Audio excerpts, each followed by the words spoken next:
শ্যামসুন্দরী আগামী 19 ডিসেম্বর শুক্রবার মায়ের পৌষ কালী পুজো। এই দিন মায়ের মন্দিরে বিশেষ পুজো, এটা হলো মায়ের প্রেত মুক্তি অনুষ্ঠান। এই দিন অবশ্যই মাকে কালো তিল এবং ঘি দান করার চেষ্টা করবেন।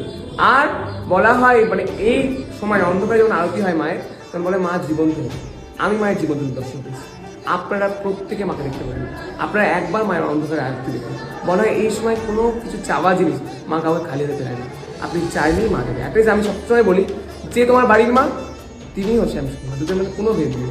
যে নিজের মাকে সম্মান করে, নিজের মাকে ভালোবাসবে না, সে কোনোদিন শ্যামসুন্দরী ভালোবাসতেই পারবে না। দুটোর মধ্যে কোনো আলাদা নেই। তাই অবশ্যই নিজের মাকে ভালোবাসো, তবেই শ্যামসুন্দরী মাকে ভালোবাসতে পারবে। আর সবাইকে বলবো আগামী 19 তারিখ আসো, একবার দেখে যাও অন্ধকারের আলো।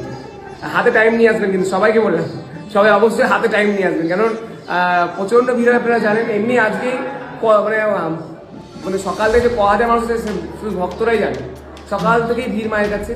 এবং শনিবার প্রচণ্ড